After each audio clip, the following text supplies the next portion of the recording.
Hey man, welcome back to Man Time. Today's episode, it's gonna be a series of episodes, and they are gonna be good. What I have here is a barn find chainsaw, and what I want to do with this chainsaw is 3 different stages of what you can do for a chainsaw revival. What are the possibilities when you come across a $50 chainsaw that you don't know anything about? So this was advertised. Well, let's just talk about the 3 stages that we're going to go through. Stage 1 is going to be just to get it running and try to cut with it. Stage 2 is going to be a tune-up, and stage 3 is going to be a full port job, and hopefully each one of those will have, maybe it'll be 1 or 2 or 3 parts, and it should be a pretty special video. But let's get into it and talk about this chainsaw, how I found it, what kind of chainsaw it is, what the specs are, and what we're going to do to it. Welcome to Man Time.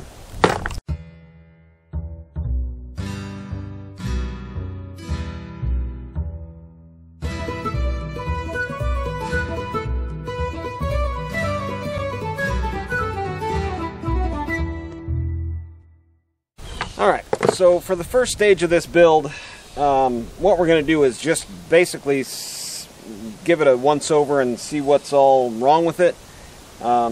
Take it apart a little bit and not do anything to it, see if it'll start and see if it'll run in the condition that it's in. Now this saw was advertised on Marketplace for $50, doesn't run, barn find, perfect, right?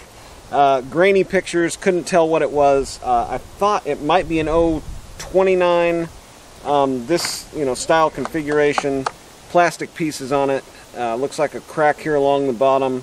I thought it was maybe an 029. For $50 you really aren't expecting too much, right? It's got a metal case on it, of course plastic handle, dirt dauber nests all over it, and an actual barn find. And really great guy, said he got it from a buddy for free. His grandpa had been cleaning out his shed or his barn, and said the saw ran a few years ago, hadn't been tried to start, or it actually quit running a few years ago, and it just sat ever since. So he just had it given to him, said, yeah, I just need $50 out of it, and good to go. So I was more than happy to give it to him. This is an 036. It's going to be the same as like a Husqvarna 61, or even that 261. It's going to be a 48mm bore, 34mm stroke. So the exact same setup there. It's going to probably have that 2-piston ring, which I like.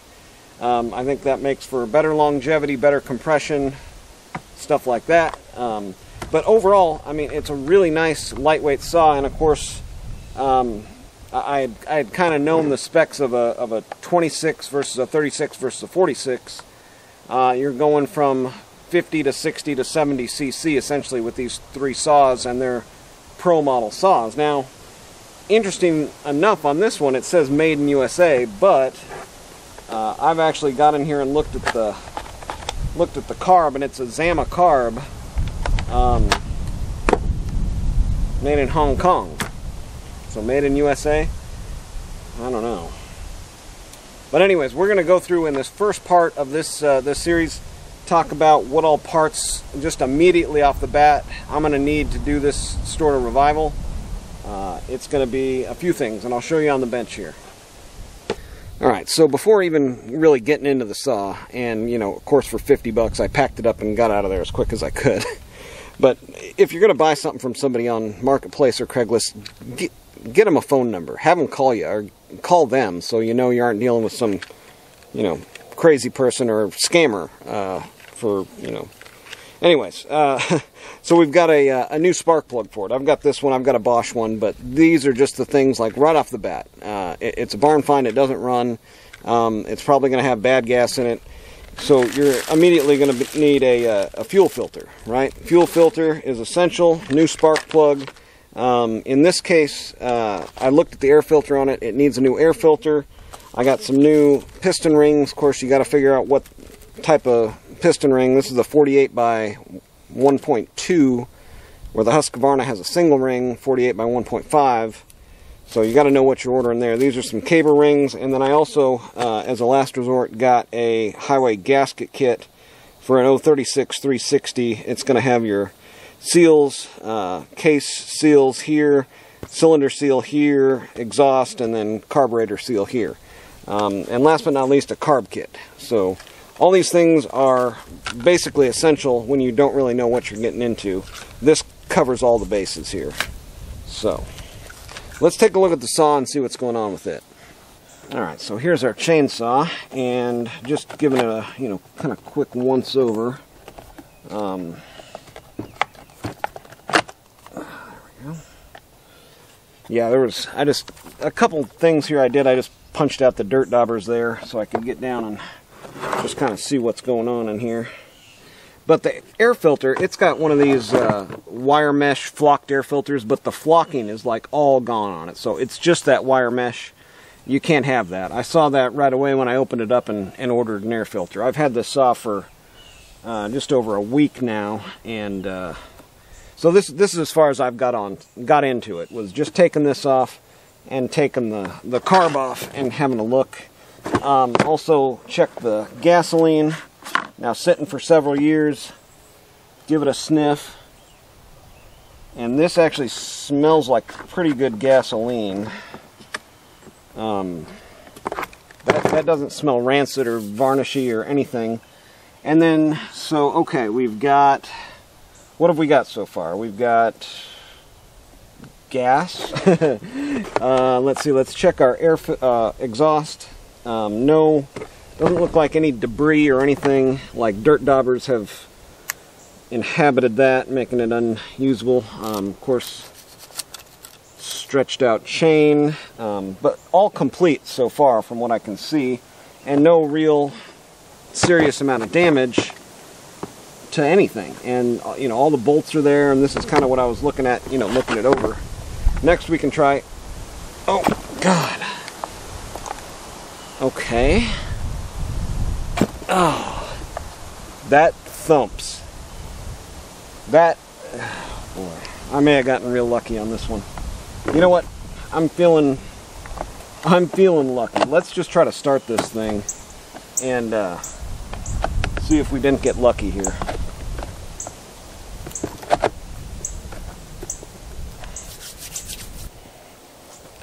Alright, so not real familiar with this. I have ran a 362. My neighbor got a 362.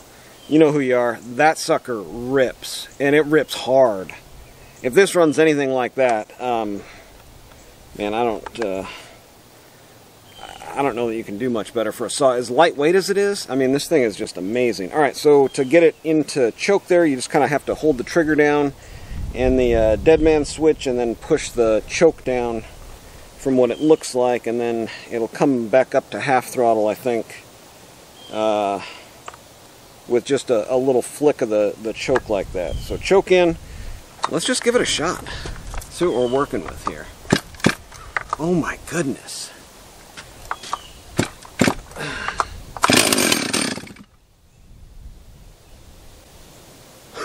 What?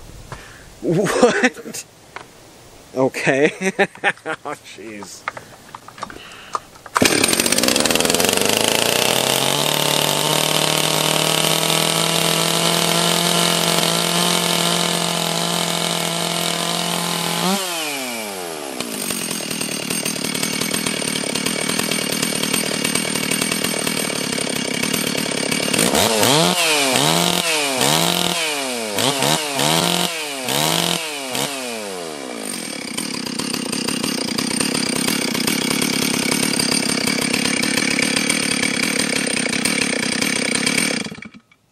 Okay, it's running. That's incredible. I got super lucky there. Maybe super lucky the guy didn't try to start it, or didn't try to research it, or... I mean, when I first started looking at chainsaws, what I was looking for was like the bar size and the number of bar nuts, which now this one is missing one. I did actually have a Stihl bar nut kicking around. It was missing one when I got it, so I put that on there. But I mean, to the average guy, you know, a chainsaw is the size of it is based on the bar size, right? So when you see something, and this actually says 1.6 on there, so I think the guy thought it was a 16-inch saw. It's not very heavy. I mean, even though it says Stihl on it, it's got the old caps. You know, that was one of the things before I knew any better. I would look at bar size, number of nuts. If it had 2 nuts, it was, you know, a better saw because it could hold the bar better. But the bar size, 16 inch. So you're thinking smaller saw, like maybe a 50cc or less, right? Older caps, not, you know, not a new saw, and all this plastic and stuff. So, yeah. And let's see here. Yeah, it looks like this is smashed up a little bit in here. You know what? Let's just real quick blow it off, tension up the chain, and put it in some wood just with the dull chain kind of the way it is to get an idea of where we're starting out, and then we'll do a full service to it to include all the stuff I have over here, and then we'll see where we want to go from there.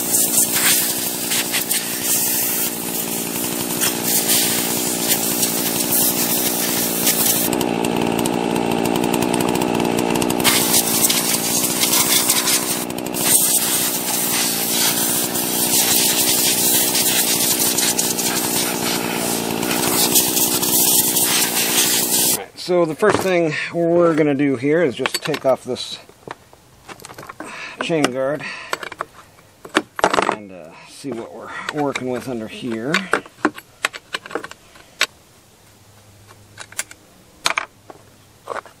This is going to be a really cool transformation. Let me blow this out quick. Okay, we got everything blown out here, and first thing I'm seeing right off the bat, so these threads weren't stripped, but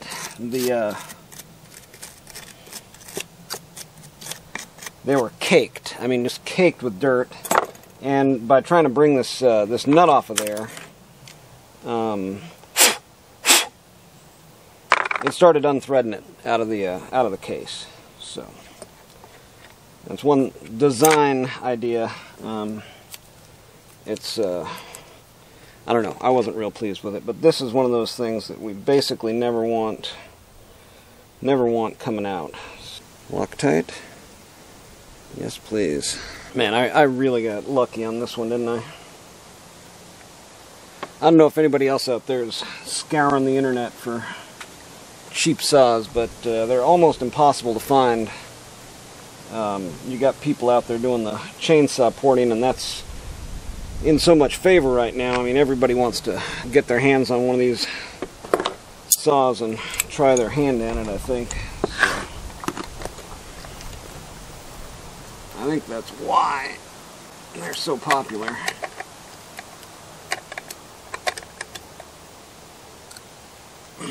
See, now that one's good and tight. Now that one's good and tight.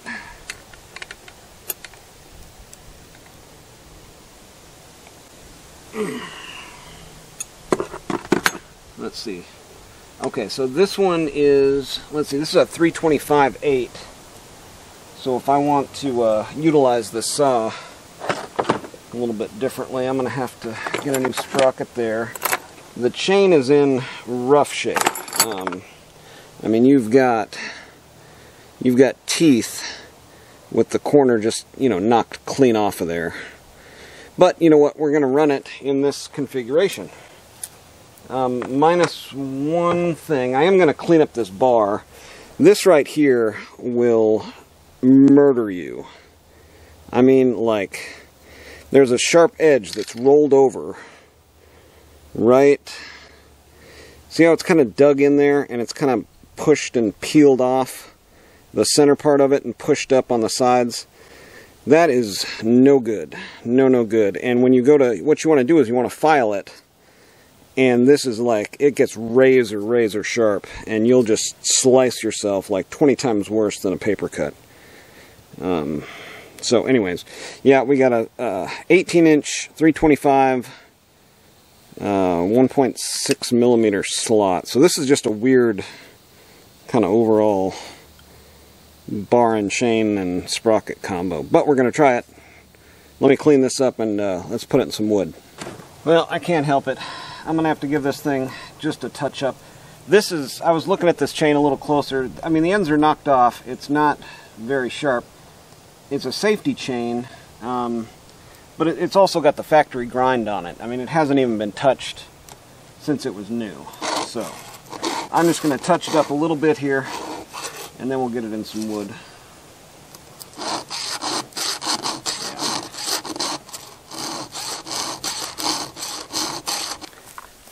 All right, let's try it out. I mean, we can't really know how high we've gone unless we know where we started from, right? You can't, you don't know how high you're flying if you can't see the ground.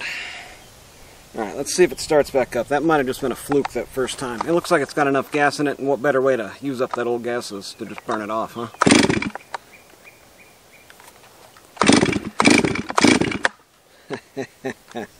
Here we go. All right, so let's try choking it.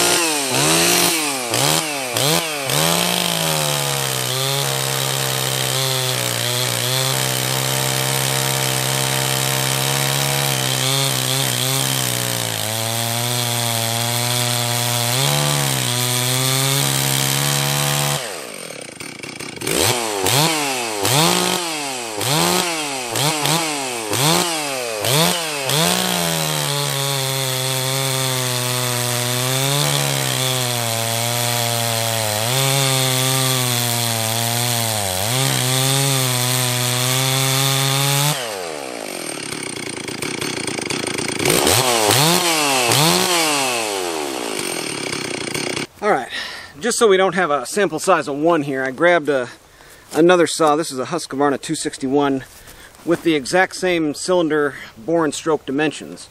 So this one's going to be the same, 48 millimeter, 34 millimeter stroke. So this will be a good comparison. Now this one is also stock. It has a minor muffler mod from the previous owner, drilled a hole in the bottom of the muffler there, but other than that, this is just a fully serviced, good running, ready to go saw. Now this one has a 3/8 chain, and I take my rakers down quite a bit, and so when I went on that chain I did basically the same thing, took the rakers down quite a bit, figuring that saw, the Stihl saw 036, is going to have plenty of power to pull a 325 chain with the rakers down. But you can see on there, nice sharp teeth on that one, and on the Husqvarna you've got the same thing, nice sharp teeth, rakers taken down. So let's see the Husqvarna go, and then we'll have a sample size of 2 anyway for a pretty stock saw, 1 being serviced and 1 not being serviced. And then after we service this one, we'll put it back in the wood and see how we're doing.